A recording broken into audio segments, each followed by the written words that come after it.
Hello. Hi. Hi. Wait a second. Were you just in the moment I was just in with the music and the countdown? I was just going dun dun dun dun dun dun dun. Dun. That was so emotional. I'm like,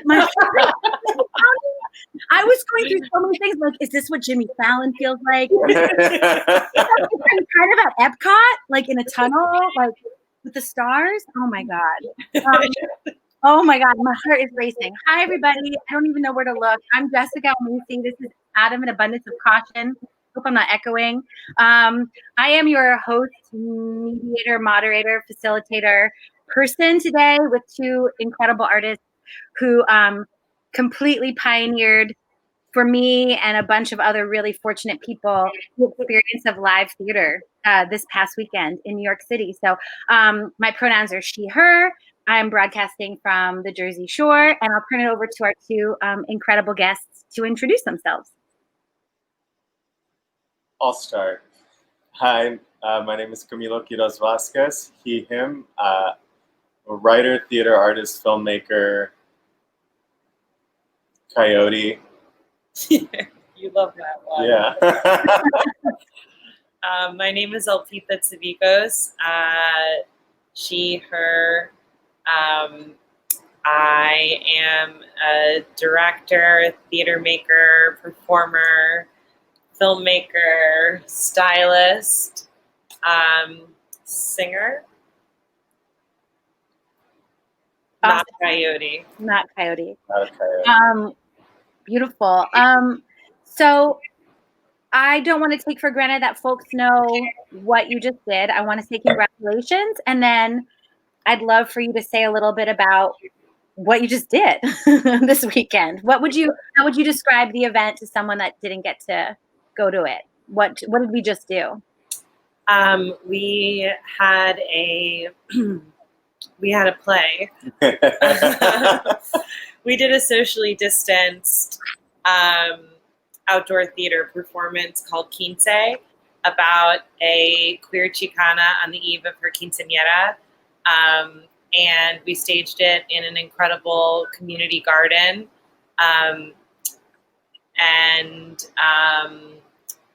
It was very, very special. The community garden is very, very special. The People's Garden in Bushwick. Yeah, I mean, incredible. And there's food growing all over. They feed the neighborhood. There's a homeless shelter across the street. And they became like our friends the whole week. We were saying, man, this is like the best week of their lives. Like every day they came to watch us rehearse. They like knew all the characters' names. They were like cheering. They were like, yeah, Cindy, yeah. Like they came to some of the shows. Yeah. But it's really cool also because the garden is full of food and like they get fed from that. And the garden is maintained by the community, and the community, with barely knowing us, they're just like two crazy kids with a dream, and they made our dream happen too. Yeah, so kind of what happens for anyone who didn't come is you arrive outside and you're given a custom mask, which is quinceañera themed, made by our amazing collaborator and friend, Scarlett Moreno, who is just like a stylist extraordinaire. Yeah, and really anything she does is like, you're like, wow. We work with her in all different capacities. So sometimes her and I will style things together. Sometimes she'll direct and I'll produce. Sometimes she writes and Camilo edits. And sometimes she'll just help us with inspiration and art direction. Yeah, totally. She's one of the few people we collaborate with. When we have an idea, she understands it so clearly and like bounces it back 10 times better without leaving the space that we want it to be in. And we're like, whoa, it's amazing. Like with the masks. Like exactly. We were like, we want quinceañera themed masks for everyone in the audience. And then what she did was just like out of this world. Yeah. And some of the costumes were hers. Yeah. She mailed them over, and some of them were mine. She had her hands full making the masks. We kind of like, we're like, we're going to need like maybe like 50, 60 masks. And I told her 40 to 60. Yeah, and then we delivered 200 to her. And she did them, and then she said, "Oh, I didn't realize there would be 200." And I was like, "Yeah." Was the pre-COVID vision for this show? Would it have involved such care towards something the audience members wore?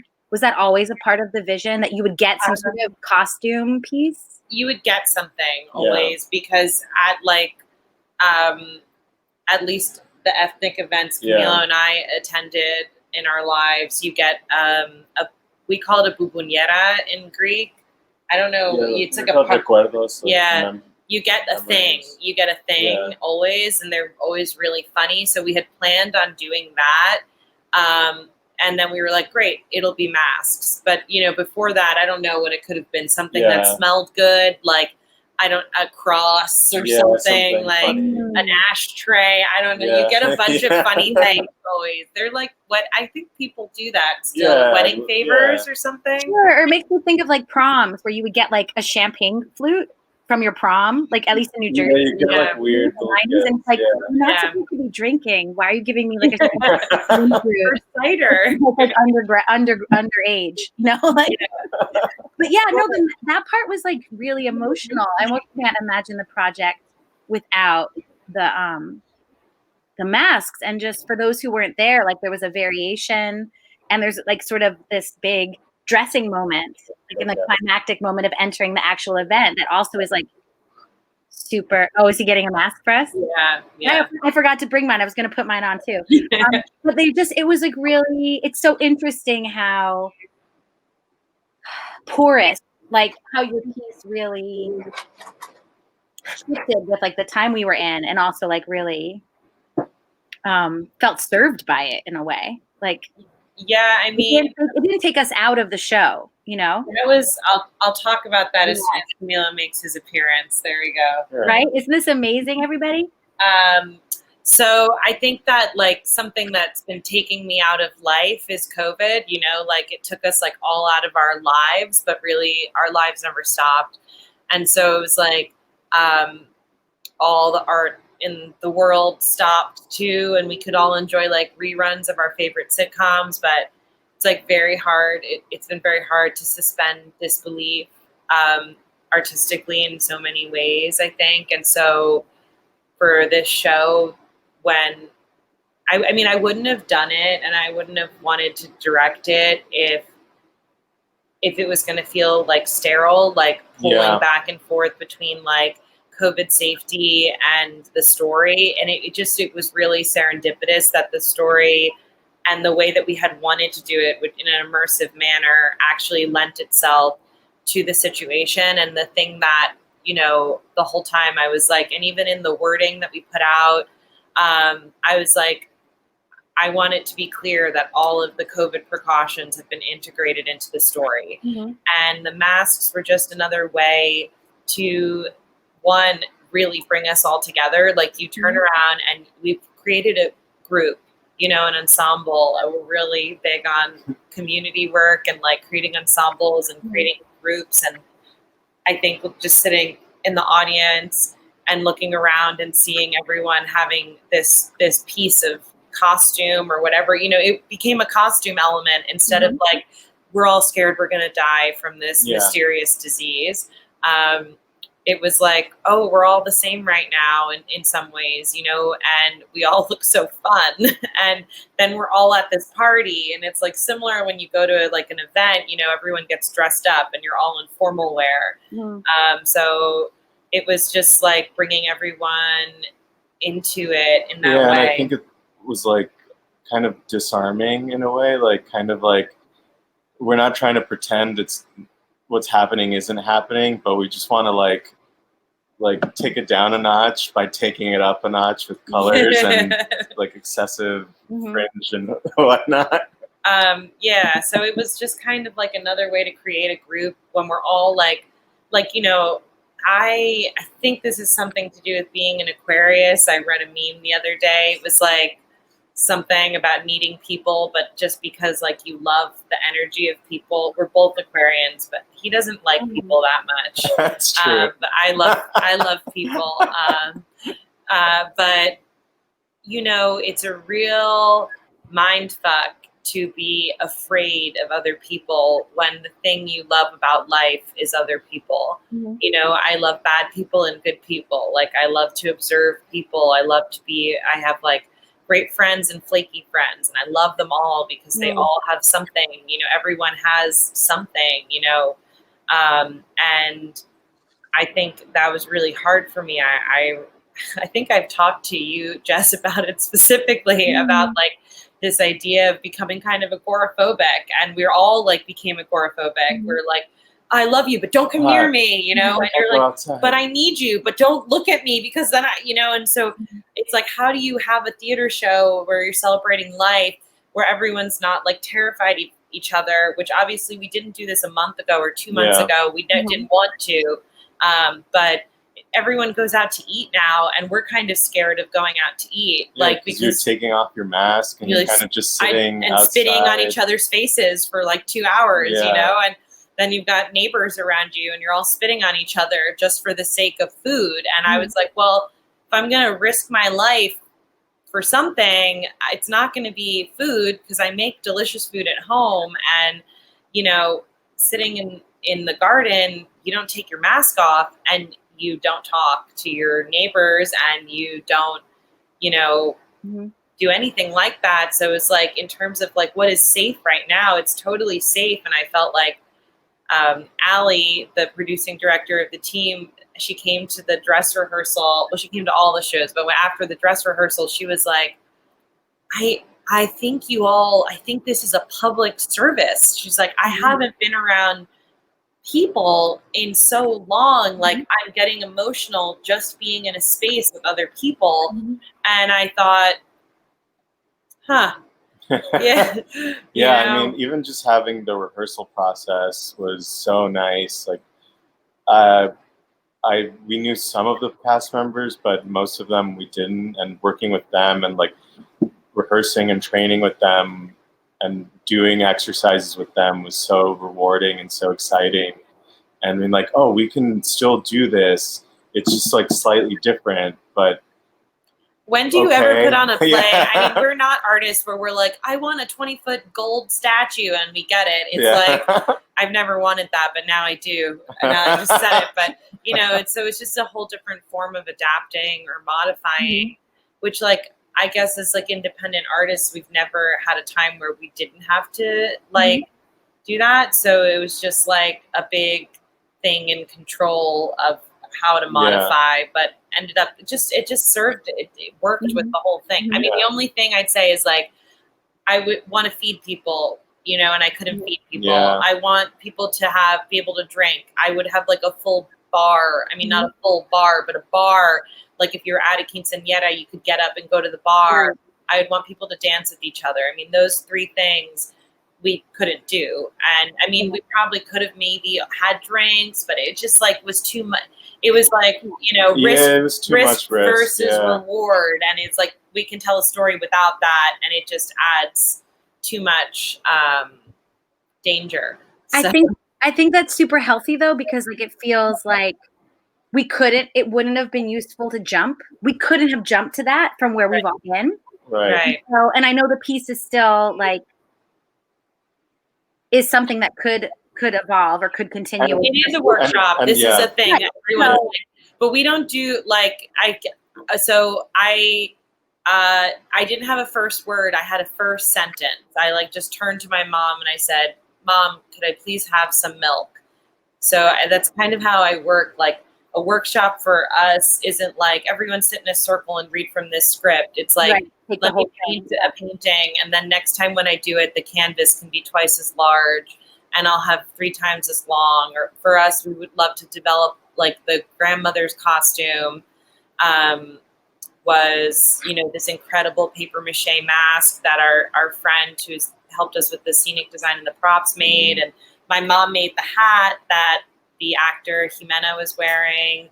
And when I would look at Jimena, I would think, I wish that we had the time to develop every single character's costume to that level. And like, those are the things for us that were like workshop. They were just little pops of these moments. We got a review today and they were like, it was very short. And I was like, yeah, well, we had a lot going on. Like, I don't know if you heard. I don't know if you heard, but I was like, but I, it was a really good review, but it was, I thought that was interesting, but I guess we didn't really, I don't know if people aren't used to workshops being so full, but like it's also not just working with the limitations on our end. It was also being kind of conscious of where the audience might be at. Yeah, like I don't think people would want to sit somewhere like that for over an hour with each other. And one thing that I thought was really interesting is I kind of assumed that at the end when we had the band play that people would stand up and dance even at their seat, but none of the shows, no one ever did that. And I thought that was really interesting because everyone's still kind of like, even though you could literally stand up and dance in place, it wouldn't do anything. There's still kind of this full body like restriction of what you're willing to do. So that was really interesting to watch. It's like, it's global ensemble work. It's like where you're just like, oh, we all just got in this room together and we don't know each other and we have to get comfortable. And we're all doing that like with our entire lives right now. Of like, I guess Camilo and I, we started working again a little bit in July in production and on film sets. And we were like, it was really a strange thing because we were like, okay, we're going to work, but like we're supposed to be afraid to leave our house still, but we have to go to work because unemployment's over and like work is back. I mean, it's not really back. We've had like a 16th of the work that we had before, but we had to like immediately shift our way of thinking. And I kind of, I guess I wanted to safely do that with the audience and art ultimately is cathartic, and so it's not just the story that was cathartic in this sense. It was like we all dipped our feet into something social that wasn't eating out, and ironically, we found out like last week that all the museums are opening on Monday at a limited capacity, and we were like, wow, we're like, we're not, that was great. So it's like, if you're going to bash this, you can't because like the museums are open now. So, and it's not like 3 weeks before, it's 2 days before. So it's really, it was things really aligned. Yeah. There's so many things we could talk about. I just want to open up that if anybody, I can see the chat. So if anybody has a question that you'd like to put to our artists, particularly about their project, or maybe just about as fellow artists, like questions about how this was possible, or like how we're all going to keep moving forward. Please just shout the questions out in the chat and I'll ask them. I think where I want to go next as we wait for those questions is, and I know you're just on the back end of like this happened like just about 24 hours ago. I was at your show. So it's early to say, but like, I think I've talked to you both a few times throughout quarantine, like times from the beginning. So like, how are you emotionally right now? Usually there's like most people after they do a show in regular times are emotional, excited, kind of empty, whatever, tired. How are you okay? How is we as a community, like how can we as a community kind of like hold whatever your experience is, because you are doing like pioneering work for all of us right now. I mean, you're one of 2 live shows that I'm aware of that are happening right now for the first time. So like, how are you feeling? I feel like we talked a little about the confluence of both the like practicality of just making this possible, and then also the fact that like journalists still came and like the old world is still around thinking about the art. You know what I mean? It's not just like, it's not only one thing now. So like, how are you, to whatever extent you can answer that today? I think we're good. We were tired. Yeah. We were like doing some returns today and I was like, man, I'm tired. Camilo's like, I'm tired too, but I'm not that tired. I'm very emotionally not tired. I feel fantastic. I think like energized, very energized. I think like I wish I could have shared this with so many more people than we shared it with. I think we both like feel we're both like not just entertainers in the theater, but like we love to entertain like at our homes.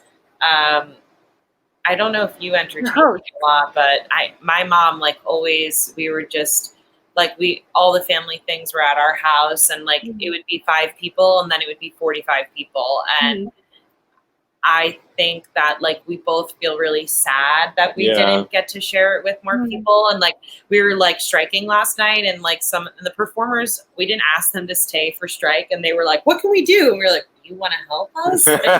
But then they'd like go to take something down, and I'd be like, "Oh no, don't cut that, just in case." Like I'm like, what am I thinking? Like halfway through, I was like, just in case what? Someone calls me in 5 minutes and says, "Here's $20,000 to do it again." Like, and I'm like, no, be careful with that. Like we might need it. I'm like when? Like when or I don't know, but we'll still be careful with it.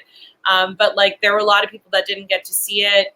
And still, we ended up sharing it with way more people than if we had done it back in April, because part of it was, I guess I can segue into one of the questions. The licensing stuff, Yeah, because so we were going to do it in April, and we were going to just do it at the Williamsburg Library, and there was going to be a live band, and it was going to be similar in that we wanted to invite people to a party. But so the team. This was part of the Petrie Project program, and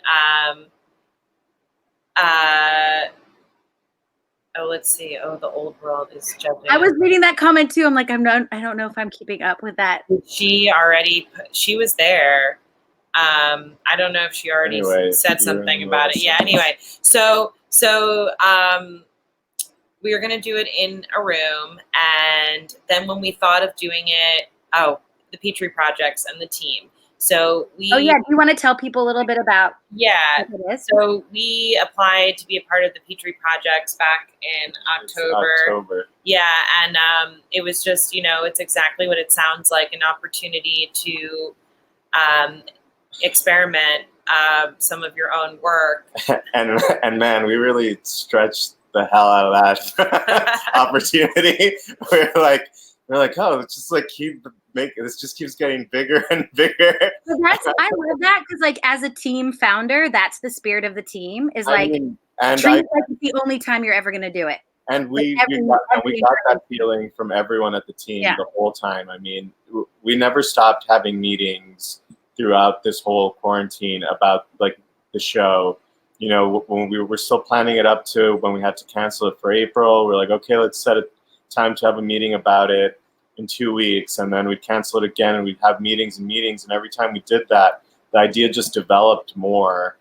Whereas if we didn't have those meetings, we probably would have gotten distracted with other things we were trying to do. So having like Laura and Allie talk to us so often and so confidently, it was like that we would be able to do this. Of our quarantine was talking to Laura and Allie. They'd be like, so let's talk. And we'd be like, so we kept like creating like all of the things that we needed to do the show, but we just didn't know that we were going to do it now. But when we finally were like, I think we can do this, like the city was going into like phase 2, and I remember specifically, Laura was like, if everything goes as planned, we'll be in phase 4 if we continue in this path when we do this show. So we had a meeting with 2 members of the Broadway think tank on live performance in New York, which was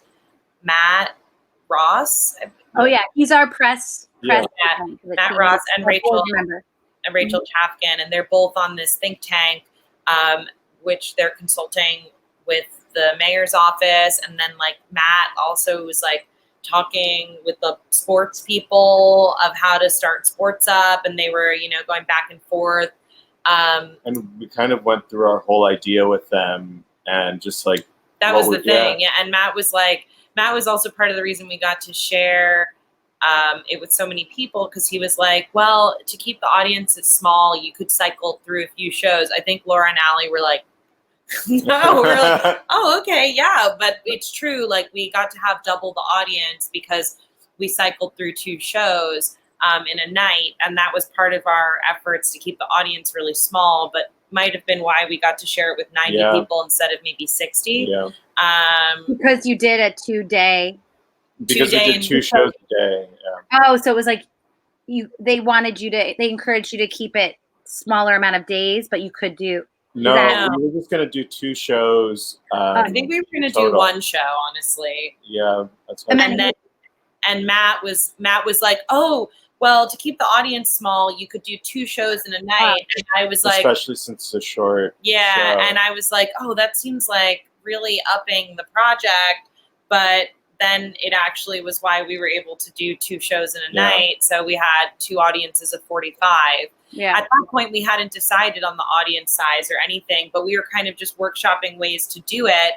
And at the end of the meeting, when we told them all of our ideas, also a few weeks before that, Camilo became an OSHA certified production infection control agent for film and production and photography. So, and I am a medical Googler, like professional. Like I might have a PhD.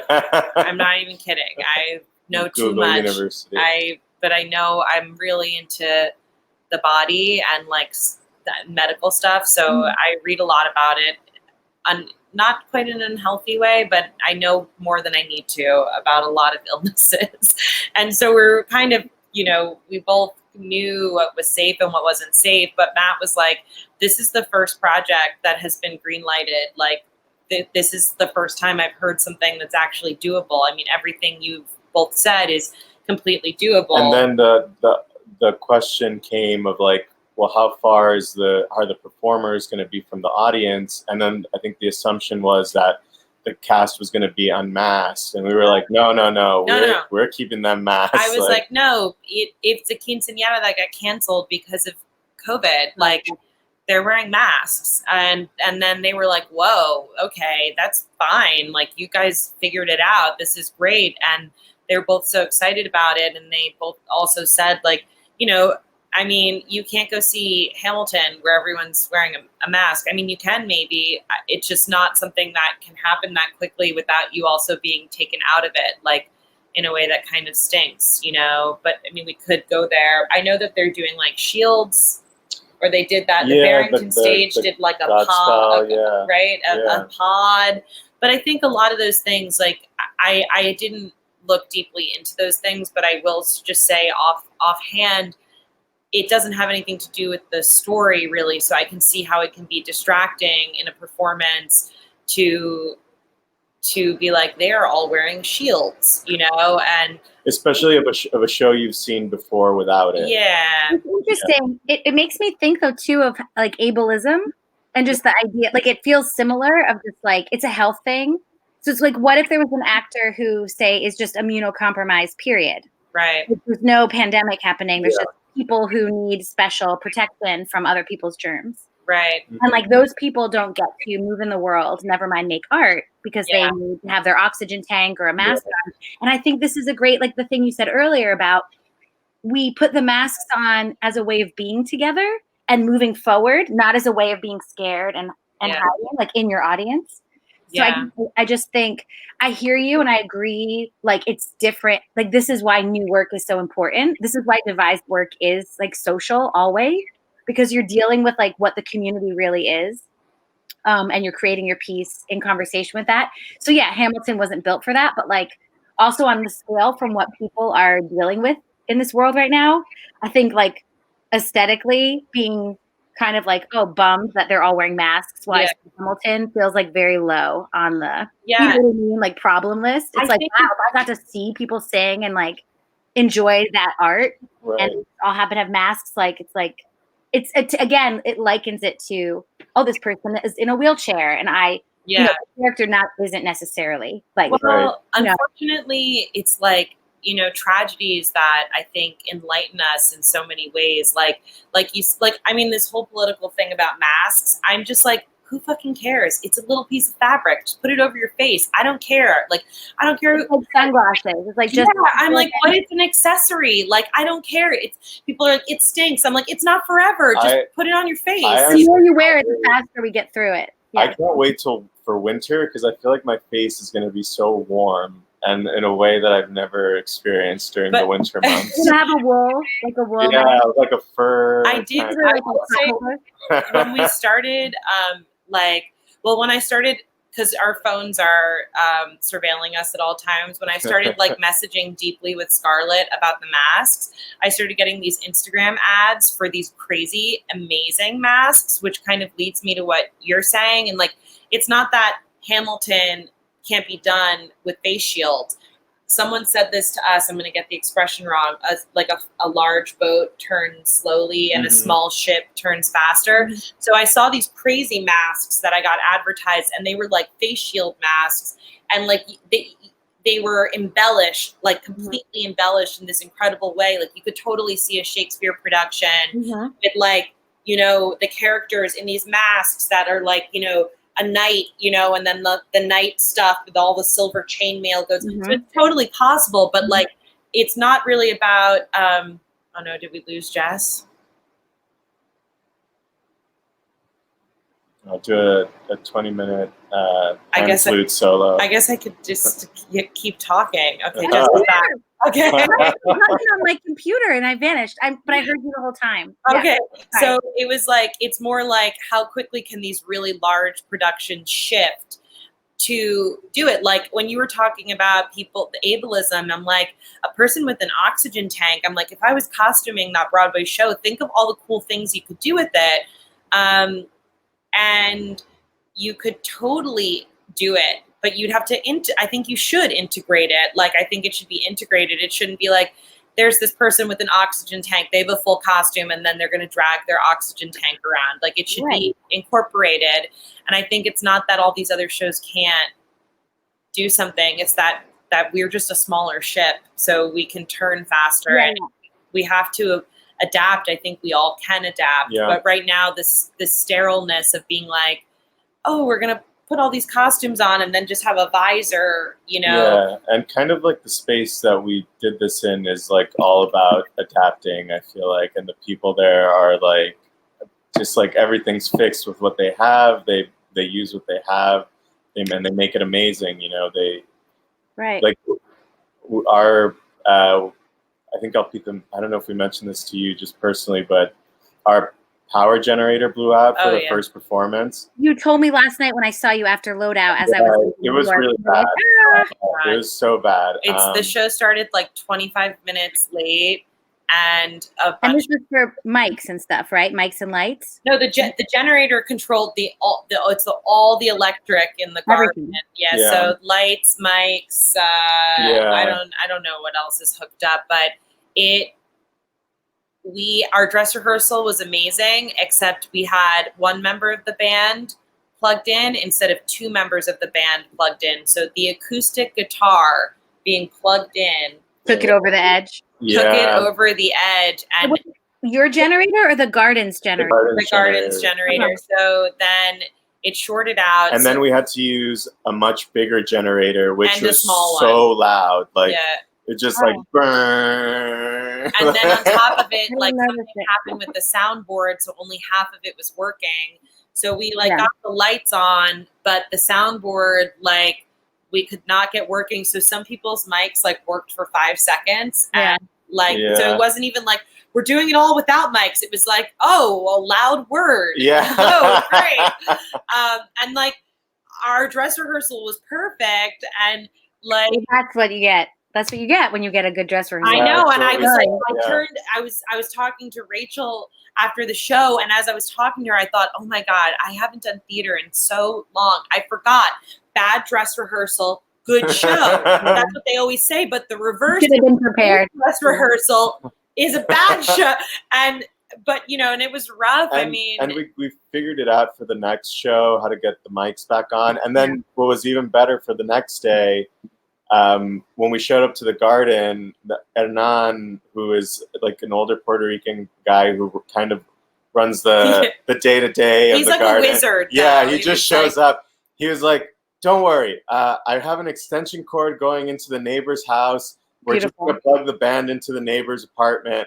and the generator will just be for the soundboard, so we'll do that. And neighbors like sitting there with no lights on, just waiting for your all their powers. I looked into the apartment and all the lights were off. I think they were in the garden though, because they hang out there. Yeah, too, so we also had brought another generator that Camilo borrowed. And what was really cool too is like some members of the garden sat in the audience, but some of them, they have like this whole side area where they actually like to hang out.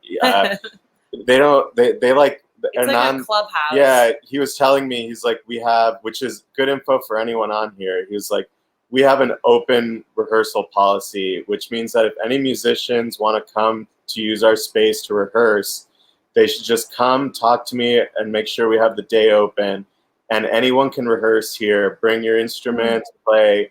He was like, because when you do that, it's entertainment for me and for everyone here at the garden. He's like, and we find that us watching them encourages them to do it better and get better, and they want to do it right for us after a while. Yeah. So I sat on the roof of this clubhouse over the whole thing, and so I could see everything, and I could see them hanging out and watching. I mean, Hernan would like come up and just, I could see him like watching the whole show, like smiling. He was like, he told us that we made his dreams come true. And I was like, you made our dreams come true. When the generator went out, there's another person who runs the garden, Kofi. He's a lot younger. And he is like huge into food justice. And like, I mean, I think he's also magic. Like, it's very crazy. And he's the one who we first touched base with, who was like, we've been wanting to do a play. Yeah, he's like, let's do some plays. He's like, let's do a play. Yeah. And like, I like got down off the roof after like the first run of the show. And I was like, because it all happened so fast. Like, first, you know, our sound person, Kelsey, was like, the soundboard's not working, but the lights are back on. And then everyone got in their places and they were like, wait, our mics aren't working. But like, the audience had come in. And I was like, great. I can't even like talk to my cast and be like, guys, this is what we're going to do. I was like, oh my God. I like, you know, but after it ended, Kofi and Hernan and Kelsey and Camilo and everyone was like running around troubleshooting. And I'm like, I don't think they know anything about sound, but I feel so good that they're standing over that soundboard right now. They're like working with the generator. I was like, they are going to fix this. And it got fixed. And like, you know, I don't know. I mean, it just, the community there, like I kept thanking them and I felt like I was taking like something from them by letting like us being allowed to do this. And because we were also like, when we only had 4 days of rehearsal to do that. But before we started rehearsal, we were like, so what are we going to do if like other people just show up while we're using the space? Because like it's a community space, like we're not going to tell them to leave or anything like that. But once everyone from the cast and crew was in the garden for rehearsal, they literally locked the gate and put up signs saying the garden is closed. And has the right to discriminate. Yes, he said a sign that says, I have the right to which I don't think is what he meant. No, he was like, if anyone asks why you can't come in, it's because I have the right to say no. We were like, we took that sign down. Private party. Like, we were just trying to say private party. Like, yeah. But he's a funny old wizard. So he's like, okay, I'm going to make this sign. But they closed it, which like, but still people came in and out. Yeah, totally. But it's still, I was like, I don't want to take, I didn't want to take away. And if it was a normal setting, like it wasn't COVID, it wouldn't have mattered if people came in and out. But yeah, I mean, that was them and the people at the bus stop were amazing. Oh my God. There's like a bus stop right outside. Right. They were all from the homeless shelter. Yeah. And they watched every single one of our rehearsals. Who was at the fence last night? Like, who was? Oh my God, yeah. He is like, they call him the mayor. Okay. And Kofi's like, oh, the mayor, and like he was with us the whole week. Like he would come up to the curtain, the gate, and be like cheering for Cindy when they would like dance, when they would kiss. He would like, he had all his friends come, so they'd all just sit on the bench. Like people would be walking by I'm assuming from the shelter, because they all knew each other just from that area. Yeah. And he'd be like, "Oh, you got to see this. Sit down." So we had like this whole audience at the bus stop. Yeah. And then it was really cool because some of them came to the show. Yeah. Actually on the inside, not that the other thing is, I told anybody who couldn't get into the show to just watch from Broadway, because you could see the entire show from there. And we sold out of our tickets in like 5 minutes. And everyone I know wanted to come, and I had to say, you can't. But guess what? The cool thing about this is anyone can watch it from the street. You have full visibility. So in that way, it wasn't an accident. Like in one of the reviews, they were like, what was cool was coincidentally, I was like, it wasn't a coincidence. No, we thought about it. Yeah, I was on purpose. Like, we wanted to share it. I want to say to the people at home that didn't get to see it last night, what I loved, some of the million things I loved was the J train going by, like how that was acknowledged at the beginning, and how there was a community agreement that I'll let y'all explain what we did with the J train, but also that there were these pedestrians that were also coming up to look through the fence, and some people stayed for a little while and some didn't, and some people were like dancing like to the music outside the fence. To dance out there, or taking photos, and then also there were fireworks going off. The fireworks were so great. Ernan, oh my God. Ernan turned to play. Was like, was that you guys? And we were like yes wish. And no, though. Like, yes and no. So they were all on the roof. Yeah. They could see us. Did you see where they were shooting them off? They were on the roof on the directly the other side. It could have been sort of a compliment. They might have been improvising with you. Yeah. But how did it work? And I have questions too, still about the licensing, because I feel like our community asked, like actually, how did you get a license? And like, I have a question of like, how did you make that relationship with the garden in a way that had a lot of integrity? Like, how did you build that? My first question is how did the thing with the J train emerge, and did that happen the first show? Because I watched Instagram footage of the first show and I didn't notice people doing what we did last night. So can you that train first?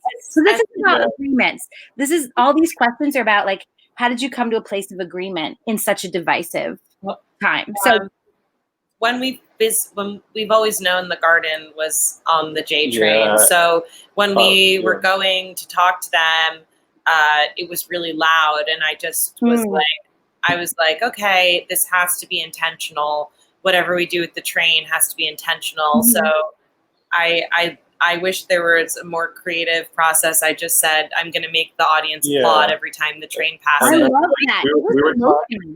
We were talking about different spaces we performed in, and just like I was saying, when my high school wasn't performance heavy in any way, like they didn't care about the fact that there was a show going on, so they wouldn't turn off the PA system or the bells in the auditorium.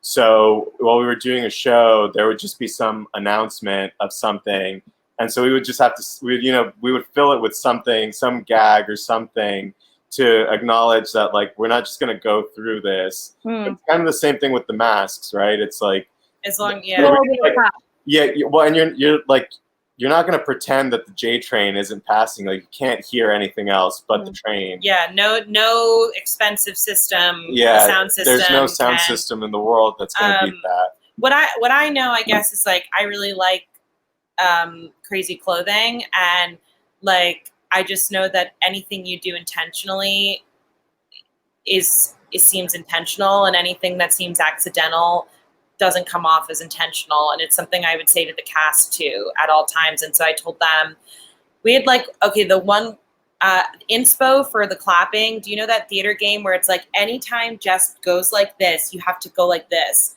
Or have you ever played that game where it's like anytime Jess says the word the, clap your hands? Wow. And you do it I like to play that game on people who come over, back when people used to come over my house, and I'd be like, this is like Pee-wee Herman, Pee-wee's Playhouse word of the day is my No, not everybody knows the word what. So you're like, you want to see how long it takes for the person to notice that you're all going like this every time they talk about food. So it was kind of, and that's a game I love to play. And so it was kind of like that. And then the other thing was like, what will the cast do when that happens? And we had one other gag, which was they drop to their knees and pray. But I decided we didn't even try it. I just decided that it was cleaner if they froze. Yeah, I think that worked and I well. told them that they had to freeze, and I trained them on what to do. I was like, I don't want you to repeat your line. I want you to, we all can hear when it's coming. So we would practice that. We'd like when to freeze. And because I noticed it was choppy when they would like repeat their line after the train passed. So I made sure that they would stop talking as soon as you heard the rumble before they became inaudible. That's so smart, yeah. And then the applause. And the only person who didn't freeze was anyone playing an instrument. Yeah. And right, because they would play, right? Wouldn't they play under the thing? And then the band kind of just, the band was really intuitive, so they picked up on the clapping, and we didn't talk to them about playing during the music. But that was amazing. And they came in the first time they did it. I was like, oh, perfect. They got the note. Yeah, they got the note. Yeah. I mean, it worked in so many ways. With the garden and the permits. It's kind of like a commercial break, like you're watching a video on YouTube, and then there's like, oh, a 20-second commercial, and you're like, okay, the train, and there's some music, and it ends. And also it invigorated everyone, I think. Okay, so the garden, Camilo and I are very genuine about every single thing we do, and we just had been wanting to do something there for years because a friend of ours, Bruno, oh my God, do you remember the fundraiser you came to? Yeah, I was just looking at the art that I bought at that fundraiser. Yeah. So a band that played at that fundraiser, Consumata. It was so good at that party. It was the band that had it was like 10 people, and they had like horns, and it was I don't know what kind of music. Yeah, it was Spanish. Anyway, they did a show at this garden after the benefit. And that's the garden first went. That was actually which is crazy because that was also the first time I worked with the team. And then I know it was this moment was in the works a long time ago. Yeah. And did you also notice that this was the weekend of Primer? A memory came up in my. That's what happened to me this morning. But so we had gone to that garden, and Bruno, the band leader of that band, was like, they love having shows. So I was like, oh, we had always like toyed with the idea of doing like another concert there, or doing like me just like doing a show there, or we wanted to do one acts there, and like literally never had the time or the resources. And so we just like, when it first popped into our mind to do this there, we just walked over and we like told them what we were all about. And they were like, we're all about what you're all about.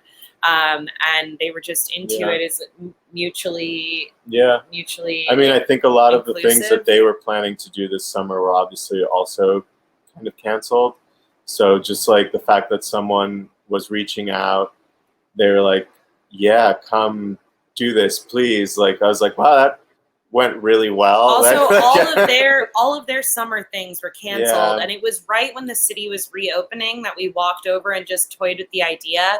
And I remember anytime, like last summer, we had considered doing like wanting to plan something there, and I remember Bruno was like, you have to talk to them really early because their like whole summer gets booked because everyone wants to do events there. So we walked over and we were like, we're thinking to do this if it's safe. And they were like, we have nothing on our calendars, because just like everything and every theater, they were like, we can't plan for August. We can't plan, you know? So they were like, oh, great. We're free. Something that could support. So did the team, the money that you got from the team, you know, I also am a Petrie artist. So we got like development money that we all communally budgeted, right? Yeah. We had to figure out, which was a really cool experience. Really cool. Yeah. Were you able to give money to did the garden get some of that money? And also, do you know stuff about how people listening right now, like how we can be supportive of that garden, or you know, like, I think it's how we can say thank you for that beautiful gift we gave you. They didn't do it for the money. Yeah, they didn't ask, or they didn't actually care. We No. were just like, we want to give you this money, and they're like, they literally said to me, money causes problems. We like having no money. And then Allie walked over with the check from the team, and they were like, well, we'll take her money. And it wasn't offering. It wasn't like they didn't quote you a rate necessarily. There was no. We paid them what we were going to pay for our rehearsal space. You just took your real estate money. That choice. And we knew that if our budget got really crazy and we were going over budget, like because they hadn't set a price, we could always take it out of there, but we never did. And so we just paid them what we were going to pay for our rehearsal space for the week. And there's no licensing or permits needed. Well, so there's like, it's really interesting right now. I think no one's doing anything, not because they're not allowed to. I think everyone's just confused about what actual regulations are. Right. To do something like that, what we did normally, I think you would have to get like, it's really funny. We're like, do we need sound permits? And so we asked them at the garden, and they're like, nah, don't. They're like, don't bother. They're like, what's like we know all the neighbors. Like no one's gonna say anything about it's sound. Community like, owned. Yeah, it's community owned. Yeah, it's not a city park. It's not a city park. And it was funny because the team kept saying like, well, we should get these permits and we have to do that. And we'd like contact the garden. And we're like, we're really wondering about these permits. And they're like, you don't need permits. And we probably were the least loud event they ever had. Yeah. It was just like a neighborhood party. Like, right. It's not like you were making the sound of like dinosaurs and like explosions, like something not. And community owned is privately owned. It's not owned by the city. So we don't need now if we had tried to do this somewhere else. Yeah, like a city park. Which we didn't know. We weren't like, let's go to a community park. Yeah. We just went to the park in our community that we knew. Yeah. And then they explained that it's not a New York City park, it's community owned. And so we didn't need any permits. And in terms of like gathering, we didn't have enough people in there at one time to, I believe, to merit any sort of permit in that respect. Right. And we also, to be totally transparent, we also applied for a grant because of you suggesting it to us.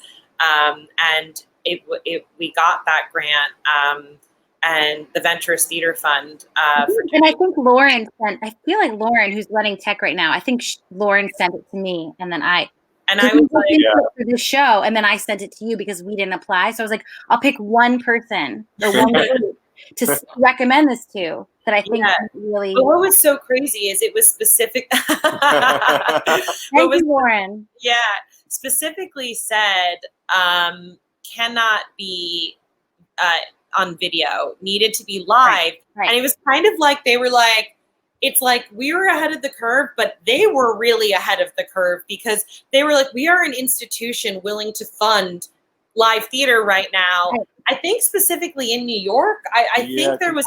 That was New York, and another state, and we were kind of like, which it was kind of why it helped like the legitimacy of our project because we were like, when we brought that to the team's attention, they were like, we've gotten grants from the Venturous Theater Fund before.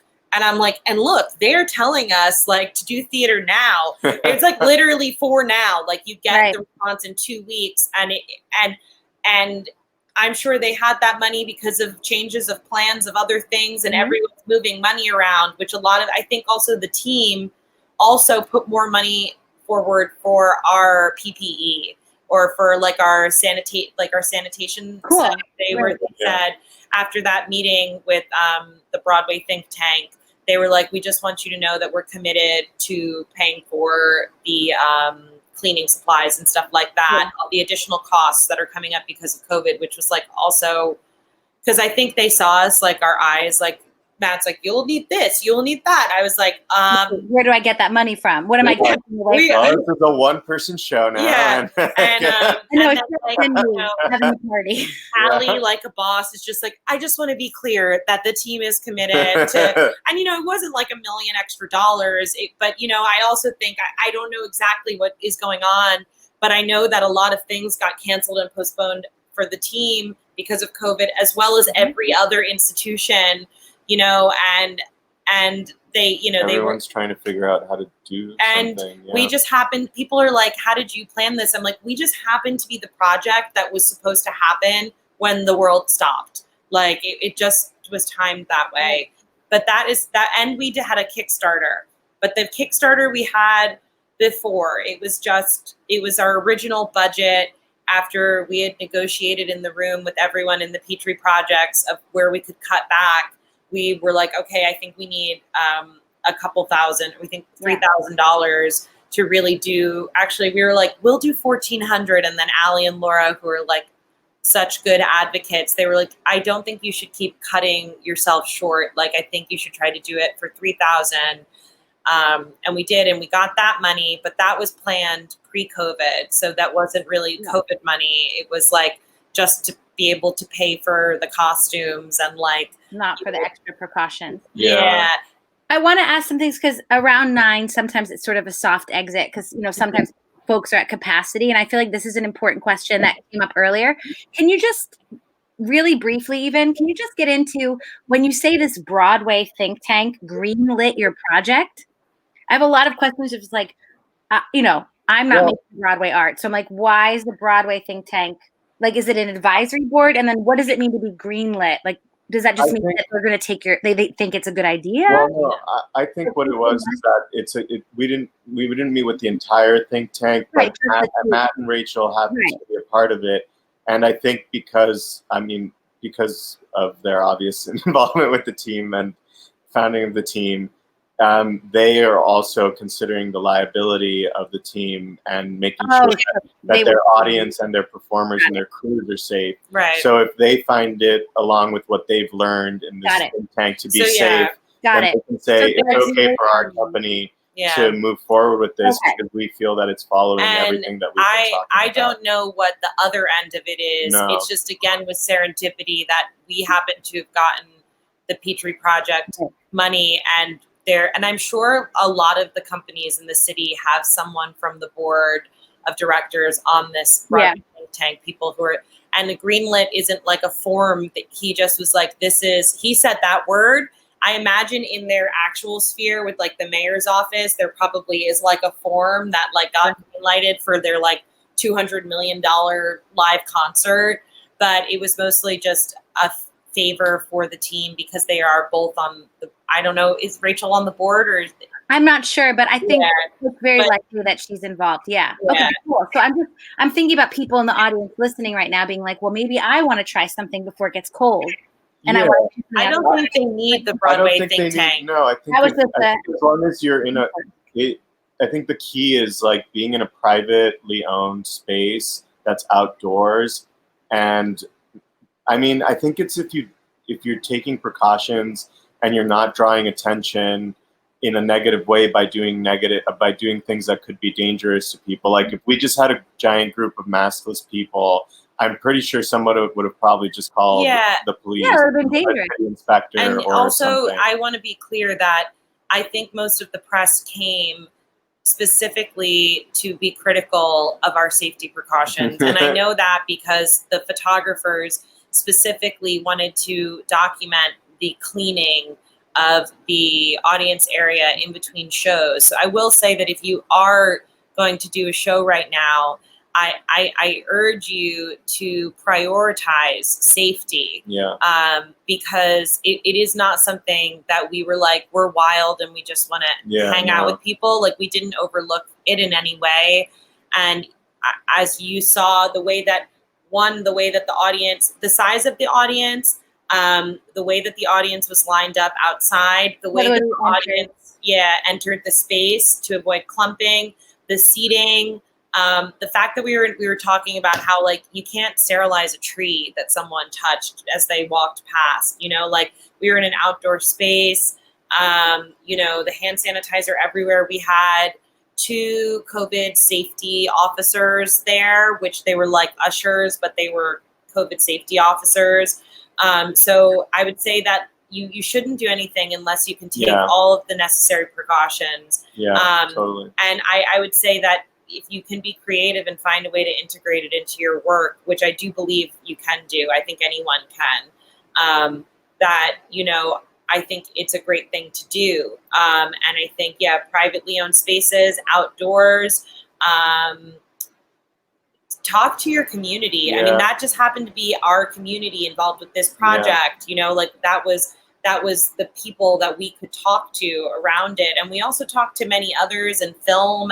And again, we were, and in the review that came out today, they really did talk about all of the safety precautions. Like, and that's why so many people wanted to, I think they knew it would be safe because we had to list that out in all of our advertisements, what we were doing.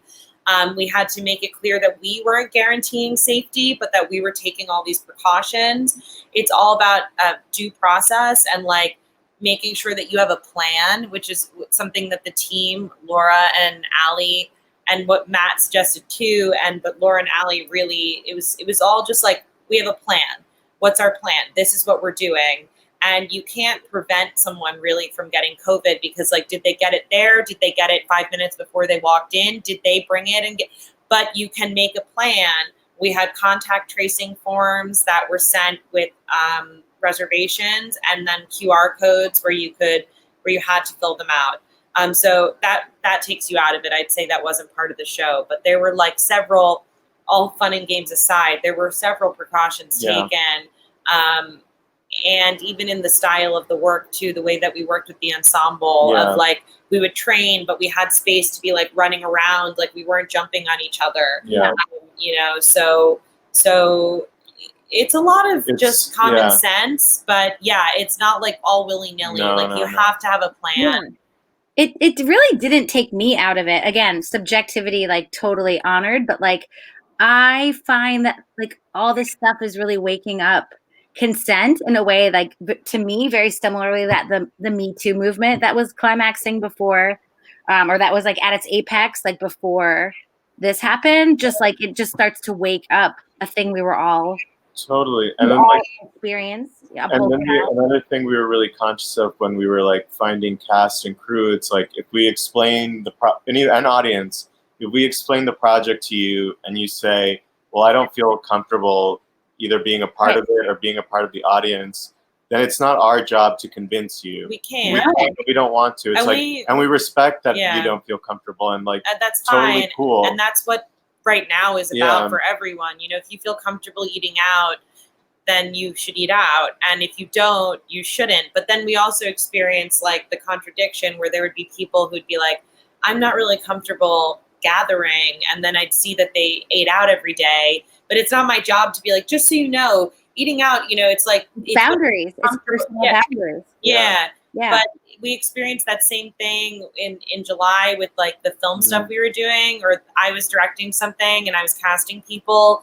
And as soon as I could sense apprehension, I didn't get nasty and say like, I just don't think this is the project for you. But like we discussed it with the creative team and we'd be like, it seems like they're apprehensive and I don't want to put someone in that circumstance and I wouldn't want to endanger them. And so how can we find a way of kind of being like, this isn't the right fit without like making you feel like, you know, oh God, I should risk my life to do this. So we kind of would, you know, I think in that circumstance, what we did was we looked through a whole nother pool of actors and we just found someone else that like added a totally different color to the role. And we were like, you know what, let's just move this in a totally different direction.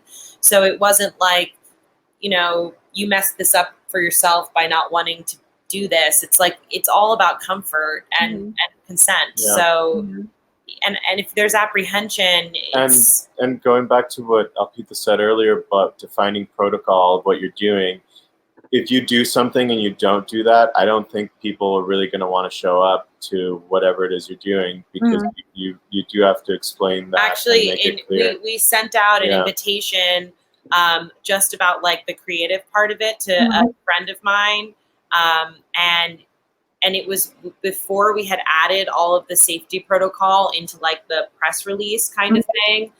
And she responded and asked me what the measures were going to be. And I remember thinking, and then the next day the team was like, we have to include this in anything we say about the show. And I was like, yeah, we do. Definitely. Like, and you can't just say Quince, an immersive theater experience. It's like Quince, immersive theater experience where all of the safety COVID safety precautions are integrated into the show, and then a bullet point list of like what we're doing. Yeah. I love this. I think this is such a good, like a healthy thing that's going to happen for those of us who are graced with the opportunity to survive this time, like to get more articulate. Like I went to visit a friend upstate before I came to see your show. Like I stayed upstate for a couple of days, and like my new practice is like 45 minutes before I arrive at that person's home. Even if we're going to do like an outside hang, I text and I'm like, okay, so how are you feeling today? This is what I've been doing. Like if we sit outside and we're socially distant, I feel comfortable taking my mask off, but I don't think we should hug. I probably won't come in your house, but if I need to use the restroom, do you feel comfortable with me putting a mask on? Like, it's just like, you just spell it out. Yeah. And then you give the person enough time that like they have time to think about it before they respond, before you enter the door. But you also do it the day of, in the sense of like, it's honoring that every day people might feel different. Like, you know, I didn't ask a week ago what we were going to do. Yeah. Because I knew that was the other thing. Was I'd say two things I forgot to say. Everyone in the cast was encouraged to get tested, but it didn't actually work out very well because there was a 7 to 10 day lag which we didn't expect a month ago when we had decided that. So was it not? Was it faster a month ago in New York? Yeah, it hadn't lagged yet. It was like a day or two, and I mean, we had gotten tested right around then for the first or second time, and it was like the next day we got the results, but then the testing started to lag like 10 days, and so everyone was encouraged to get tested, but like, you know, ultimately we were like, okay, well, this isn't going to save us because it's like, oh, you didn't have COVID 12 days ago. And the other thing I'll say is that someone asked me after the show last night, how long have you been planning for this? Like, I want to do something in October. Do you think I can do it? And I was like, I have to tell you something. I can't tell you, you know, you can do a show in October. We decided we were going to do this for sure at the end of July. And we couldn't plan before that because we just didn't know. Like every month, I mean, we tried to plan every month, but then we'd be like, oh, well, we're like, the cases are going up. So like we planned as much as we could all the time. And we said, we're going to do this until we can't do it. And we happened to be able to do it. But there were talks of us putting it to October, and we were like, you know what? We're not comfortable with that because we just don't know what's going to happen in October. So it was really like a guerrilla theater, but also with like 3 months of study hall. Yeah. It's like planning to film a movie with the knowing that you might not film it. Like they prepare so much, right? Yeah. When you get on set, that's like the end like of a folder. Right? Yeah. You're like, well, we have this folder if we don't do it, and we can open it up, and we know all the people we're going to cast, and we know the guard, you know, but we were every day. It was like, what if I would say to him, like, what if I get COVID tomorrow before the show, you know? And he'd be like, then you got COVID. And, you know, up until the week of rehearsals, I'd be like, I mean, when we got to the week of rehearsals and I like hadn't gotten COVID yet, I was like, wow, this is really going to happen. But like, there was like 3 weeks ago where I was like, what if I get COVID? I was like, I guess it'd be good if I got it now because I'd probably be better. Like by the time rehearsals started. And it was like every day, anyone could. He could have gotten it. One of the cast could have gotten it the day before the show. But all of us. Yeah. So it's like, it was crazy, but it just was like, let's keep going until we can't go. And I'd say that to the cast. Yeah. If you get COVID, you can't do it. You know, we'll have to figure something out. I can't plan for what might happen, but I can plan for what I do know will happen is the show. And we can take precautions. We can take precautions. It's the knife edge that we've all been living on. Like, really, really. In the beginning, you're like, oh, wow, this is really making it clear the ratio that exists every day pre-pandemic, which is I might live a whole bunch more days, or this could be my last day. Right. Kind of collectively heightened it. Like we all had a near-death experience. And it's taking 6 months. Like we're in an extended near-death experience. And you have to learn, my experience with those things is that it's sometimes in my past caused me to act really recklessly because you're just like, okay, I'm so near death, so I might as well just go for it. And it's like this time is such like another one of the myriad reasons I love how you've led us through this experience is it's like it's got a lot of balance, you know, and you were able to do it while also navigating the intense activation and paralysis of this crisis. You know, like we've all, I'm sure everyone in the chat has gone through deep depression, deep elation, numbness, like all the things. And that in the midst of it, you were able, and everyone that's been on the show, which you also were on the show, like the generativeness, the fact that people made any fucking art in the past 23 weeks. I think that mask of this community of people here, including you and led by you as you transitioned us into real performance, is like, that's like a bazillion Tony and Oscar awards in my mind for everyone that's been on the show. Like, I just see you all with a crown. What you were able to do, you know? When you first asked us to do the show in like... You were like the second week, weren't you? Yeah, it was like April 1st or something. I remember like you were like, would you like to do this? And I was like, sure, Jess, if I'm like alive. I think I literally said that to you. And I was like, I turned to Camilo and I was like, how does she think we're going to do this? We're all going to get this in like the next 5 minutes, you know? And then I remember I did that and I wasn't sick. And like, you know, it's crazy. But I will say for me, it wasn't a burden. Like, how did I manage this? And I've said this to you before, I think, how did I manage this through all this? It was like, I am so glad to be back using this instrument that keeps me sane. And that's what art is for me. So I was like, finally, I was like, yes, I can, like, I'll use all these tools. It calms me and it's cathartic, you know? So that's it. I want to hear, we have a little bit of time left. Let's talk a little bit about the Kickstarter. Because again, if there are artists in the chat, as I know some are, like, we also talked a little bit about y'all being like, I feel really fucked up about asking for money right now. Yeah. And there was like how did you navigate that? It was super uncomfortable. Yeah, it was really uncomfortable. It was probably the worst part of the whole thing. But it turned out so good.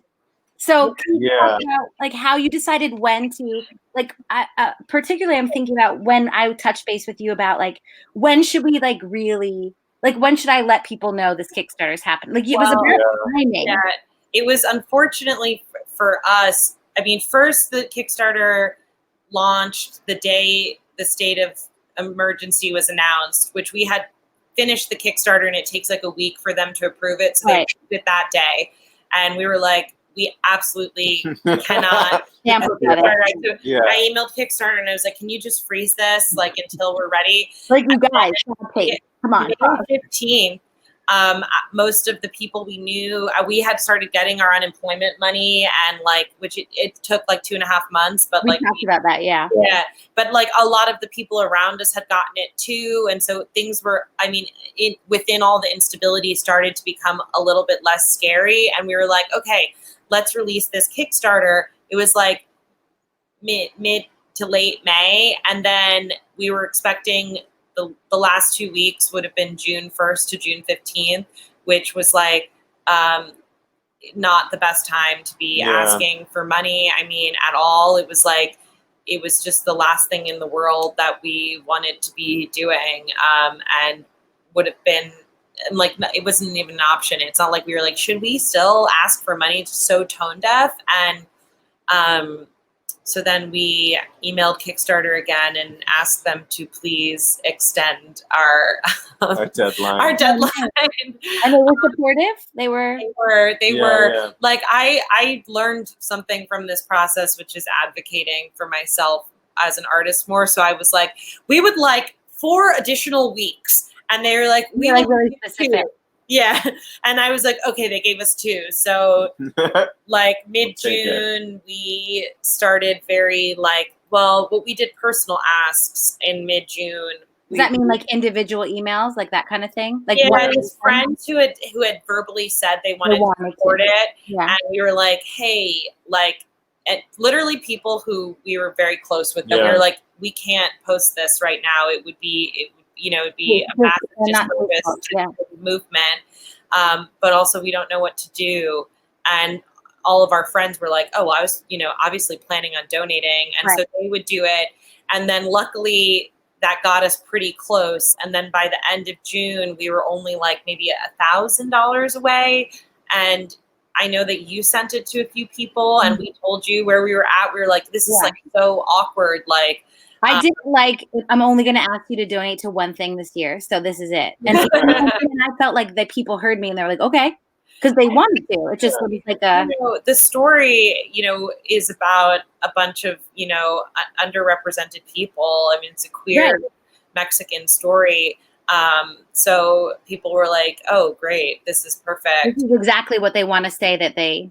Yeah, but I just didn't, want to take up space in the way where I was like, please donate to this project and not like the Black Lives Matter movement, which is so important, Right, but we were saying, look, you were going to be spending money on art anyway. Could you put it here? Please. You haven't got the campaign is going to end in 5 days. The world's going to end anyway. Like, put that Jurassic Park money for the movie. And I think we like also kind of overthought how awkward it would be. Definitely. And nobody had that reaction when we started sharing it like a little bit more broadly. But as activists, we felt a little weird before that. But when we did do it, the response was not, everyone was like, oh, thank God, people I know that I can donate to. So it was more about your conscience as like this is the first time for people who don't know you, you also identify as activists. Yeah, and also we're, part of it is like part of the money, or a lot of the money actually was like we're paying artists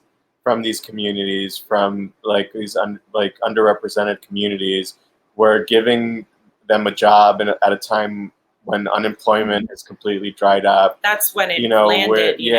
We're giving them a space to do something, creative, to kind of like release all of this energy that has been like pent up in all of us. So I guess Jose, we talked with Jose Solis from Token Theater Friends, and he was like, it's like doing this is like he opened it, yeah. And he goes, like, so this is theater as protest, and we were like, whoa. Exactly. Yeah, in the world we want to see. Yeah, it's hard. So you're getting money outside of the sort of institutional economy, and the people who got to be in this. I mean, like, then it became this like thing where everyone wanted to know about this project. So then we were all these people that kind of always felt like we've been forgotten in the arts community, where all of a sudden everyone was like, please, we need to see this. Yeah, we got to get to your show. We were all like, us? Like half of the people in the show aren't even actors. Yeah. And we're like, and then for all of us, we were like, oh my God, like, Jesus, this is like incredible. And like the performer who played the spirit of the grandmother in the show, Jimena, they're a musician, but I think it was the first rehearsal, we were all saying something we were excited about. And one of their big things was, well, I've never acted before, so this is great. And they were just incredible. Like, oh my God, made it for me. The music and and it was so the information they kept giving us about things to add to the show. I mean, their costume, we told them about their character, and they were like, are you familiar with this dance from a different part of Mexico than Camilo's it's close by, but it's this dance where a young person plays an old person, and part of the joke of the dance is they start very slow, but then they get really fast. It's like it's like they're wearing tap shoes. Yeah, you can see the European influences, so it's very fast, clickety clackety feet. So we didn't do that, but the costume is an old mask. Yeah, and it's that hat with the ribbon. So that's like that imagery is taken directly from a folk dance. Yeah, and Jimena just was like, "Oh, have you seen this?" And we were like, and then I had written the song that is performed in the show is like an Argentinian folk song that I had written into the script. And the day after I sent Jimena the script, they sent me an email and it was like, oh yeah, my band actually does a cover of this song all the time. Here it is. Look, check it out. And I was like, wow, like just perfect everything. Wow. Oh my gosh. We have about 5 minutes left. For those of you who are still listening, this is how I feel when I'm on the phone with these two friends. We like block out a chunk of time and then it's like about 2 hours. And I'm like, I guess we're on the phone, but like I I feel like I could just listen and ask. And I think the thing I'll choose to end on is like, if people have chosen to send you a tip tonight, if they end up, sending money to your Venmo or to us to give to you, I don't mean like, where will that actual $20 go? Like, maybe you need to buy a sandwich tomorrow. This was enough. But like, if we send money toward you, earmarked in a way towards your art, like Ellpetha, you were talking earlier of like, people were helping strike the set, and you were like, well, don't break it necessarily. And like, that's my feeling too. But then you're saying, but we need like $20,000 for that. So it's kind of like, what's the next thing if we send money to you because we're excited about what you're doing? Like, would it go to the next production? Like, say somebody's in a position to like give you a bigger amount of money. Like, what would help you right now? I'd love to see the piece happen further. I'd love to donate toward it. Like, what can you say about the money and the next vision at this moment? We got some tips during the show, and I tipped the band. Even they were paid, but I tipped the band. I tipped Hernan, and then we're tipping the apartment that gave us electric. So that's like small amounts of money. I love that. And we tipped our scenic designer who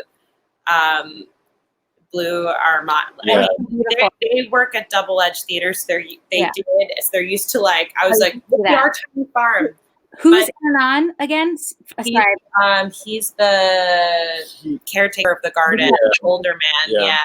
And then the rest of the money we just have to either cover the expenses that were over budget, like those masks were the audience masks. Pretty penny. And then if there's anything left over, we're just saving it for any future reincarnation. If there's something like we can do, I don't know, let's say someone's like, send us a video and we'll give you $1 million, then maybe it would go towards like, I don't know, Camilo and I edit, but like in theory it could go towards somebody like in production fixing the videos so that we could send it. I mean, wherever there's a place to use the money to further this production, even though it's not going to be maybe enough to pay everyone for another week of shows, it's going towards the future of this project in one way or another. I don't know if that's the greatest answer, but definitely. Maybe paying for our time, I guess in the immediate future, paying it for our time to edit the videos that we took of the show. But I mean, we'd do that for free. I don't know. Also, I mean, there are like a handful of friends who worked on this who just volunteered, like making things the crochet sculpture and things like that. I mean, if I would love to give them a stipend because like they didn't ask for one, they don't care. Like, they were like, "This is the coolest thing I've done in 5 years." But that feels good karmically. So like, and I've been talking about as a community, like if somebody in this community that's transient and super independent, but if someone's doing something, we're also still some form of a group with a lot of freedom. So I think a new vision for this community is that we come together to get behind one person that doesn't, or one group at a time that doesn't necessarily benefit, me directly. Like this idea that we turn. So it's just useful to know.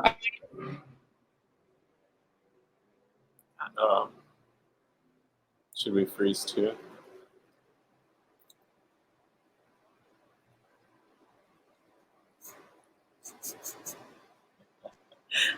Did we just go away? What just happened?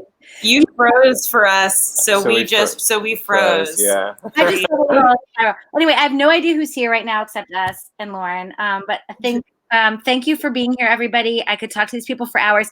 If you want to, beautiful freeze, great. I hope my face. I thought I was just gone, so vulnerability there. I just love everything that is happening, and so please contact me or these beautiful artists if you want more info about how to continue. I want to donate to the garden so they can keep bees because that's the one thing they don't have. Okay, wait. So this is perfect. I'm going to send an email list to our community group who's been on this show, but audience also reach out to us at Out of Caution on Instagram. Just DM me or DM us. Maybe this show could do an earmarked donation for the bees. Like, wouldn't that be cool that we could Yes. see them, support Yes. them? So maybe we become like bee donation. That would be awesome. Yeah, I want to spearhead that with you. They have food, and the one thing they don't have are bees. And I talked to them last night about it, and I was like, I'm gonna spearhead the bees. Hey, Ellpetha, can you we'll talk soon, and you can let me know like how much, like, what the target amount we would need to raise is, and then we can amplify it, and let's do it. Yeah. Let's do it. Okay, beautiful. I think we should go now. Lauren, we all get honey. We all get honey.